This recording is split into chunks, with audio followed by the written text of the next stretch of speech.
हिंदी व्याकरण का अगला चैप्टर वाक्य विचार। आइए जानते हैं क्या होता है वाक्य विचार। शब्दों के सार्थक समूह, शब्दों के सार्थक समूह जो पूर्ण भाव व्यक्त करते हैं, जो पूर्ण भाव व्यक्त करते हैं उसे वाक्य कहते हैं। शब्दों के सार्थक समूह जो पूर्ण भाव व्यक्त करते हैं उसे वाक्य कहते हैं। जैसे मोहन विद्यालय जाता है, सीता गाना गाती है, बच्चे स्कूल जाते हैं इत्यादि। वाक्य के मुख्य दो घटक हैं, उद्देश्य और विधेय। उद्देश्य और विधेय।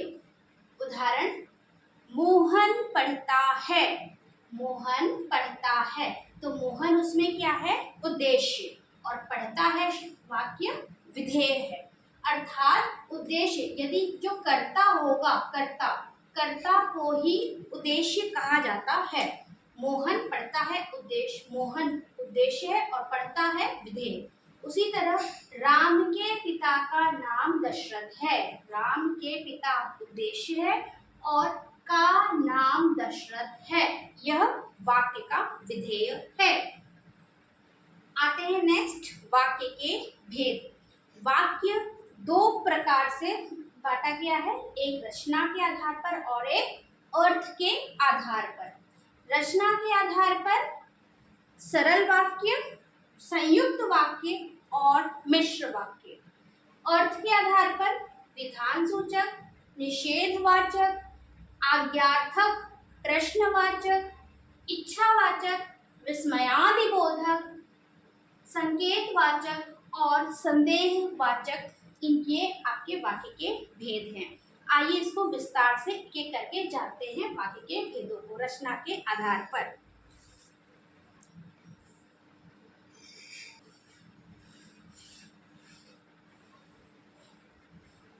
आइए अब इनको एक एक को विस्तार पूर्वक समझते हैं। सर्वप्रथम रचना के आधार पर। रचना के आधार पर वाक्य के तीन प्रकार है, सरल वाक्य, संयुक्त वाक्य और मिश्र वाक्य। सर्वप्रथम सरल वाक्य। सरल वाक्य ऐसे वाक्य होते हैं जिसमें एक ही कर्ता और एक ही क्रिया हो। जैसे राम विद्यालय जाता है, तो इसमें काम करने वाला भी एक ही है और क्रिया भी आपकी एक ही हो रही है, जिसमें एक कर्ता और एक क्रिया हो, उसे हम सरल वाक्य कहते हैं। दूसरा उदाहरण है, मोहन सेब खाता है। क्लियर? संयुक्त वाक्य। संयुक्त वाक्य वे वाक्य होते हैं, ऐसे वाक्य यदि उनमें बीच में क्योंकि, इसलिए और आदि कंजक्शंस, संयुक्त वाक्य के लिए कंजक्शंस का यूज होता है, उसे हम संयुक्त वाक्य कहते हैं। जैसे कि राम आया और खेलने गया, तो यहाँ पर और जो शब्द है वो एक पहले इस वाक्य को दूसरे वाक्य से जोड़ने का प्रयास कर रहा है। अर्थात राम आया पहले क्रिया, ये आने की क्रिया, और उसके बाद खेलने गया, तो राम आया और खेलने गया, इसमें और क्या है? कंजक्शन है। संयुक्त वाक्य का दूसरा उदाहरण, सीता देर से उठी। सीता देर से उठी पहला वाक्य, और दूसरा वाक्य है वह देर रात तक पढ़ रही थी। तो यहाँ पर क्योंकि शब्द जो है वो दोनों वाक्यों को जोड़ने का काम कर रहा है। सीता देर से उठी क्योंकि वह देर रात तक पढ़ रही थी। मिश्र वाक्य ऐसे वाक्य होते हैं जिसमें एक मुख्य वाक्य होता है और दूसरा वाक्य उस पर आश्रित होता है। जैसे जैसा करोगे वैसा भरोगे, बारिश हो तो फसल अच्छी हो। तो इसमें एक वाक्य दूसरे वाक्य पर डिपेंड है, आश्रित है। अब है हमारा अर्थ के आधार पर। अर्थ के आधार पर विधान सूचक। विधान सूचक वाक्य सरल वाक्य के तरह ही एक जैसा है। राम आता है, सीता गाना गाती है। निषेधवाचक वाक्य, ऐसे वाक्य जिसमें नहीं शब्द आता है, नकारात्मकता का बोध होता है, नकारात्मकता का बोध हो, उसे हम निषेधवाचक वाक्य कहते हैं। जैसे राम नहीं आता है, सीता गाना नहीं गाती है।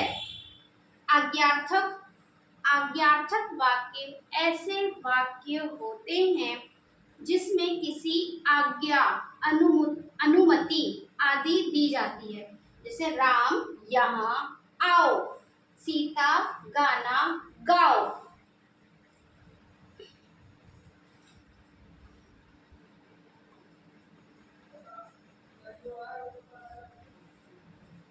आइए अब देखते हैं प्रश्नवाचक वाक्य। प्रश्नवाचक वाक्य वे वाक्य होते हैं जिसमें कौन, क्या, कब, कैसे आदि शब्दों का प्रयोग करके वाक्य के अंत में प्रश्नवाचक चिन्ह का प्रयोग किया जाता है। जैसे तुम कौन हो, रमेश कहाँ है। तो इसमें कौन जो है वो प्रश्नवाचक शब्द है और कहाँ है यह भी प्रश्नवाचक शब्द है। इच्छाबोधक वाक्य वे वाक्य होते हैं जिसमें हम इच्छा रखते हैं कि, जैसे कि इच्छा करते, दूसरों के लिए हम इच्छा करते हैं। जैसे भगवान तुम्हारा भला करे, मोस्टली ये ब्लेसिंग के लिए यूज किया जाता है। खुश रहो। विस्मयादिबोधक वाक्य वे वाक्य होते हैं जिसमें हर्ष, शोक, घृणा, आश्चर्य आदि के बारे में हमें पता चलता है। वाह, वाह कितना प्यारा है, वाह कितना प्यारा है। तो जो वाह शब्द है वो विस्मयादिबोधक शब्द है। ओह, उसे चोट लग गई, जिससे दुख होता है तो हम क्या करते हैं, उसमें ओह शब्द निकलता है, तो ओह हमारा विस्मयादिबोधक शब्द है। संकेतवाचक वाक्य वे वाक्य होते हैं जिसमें कंडीशंस, जिसमें शर्त, इसे हम शर्त बोधक वाक्य भी कहा जाता है। यह मिश्र वाक्य के तरह ही होता है। यदि तुम मेहनत करते तो सफल हो जाते। तो इसमें पहला वाक्य, यदि तुम मेहनत करते तो सफल हो जाते। उसी तरह राम आता तो वह जाता। संदेहवाचक में क्या होता है, हम संदेह करते हैं कि ऐसा हो रहा होगा, शायद वह आए, आशा है बारिश हो। तो धन्यवाद। अगर आप लोग को मेरा यह एक्सप्लेनेशन विस्तार से समझाना पसंद आ रहा हो तो प्लीज़ चैनल को लाइक, शेयर एंड सब्सक्राइब करें। और अंत में मैं अपनी भाषा को सरस्वती माता के चरणों में अर्पित करती हूँ। Thank you.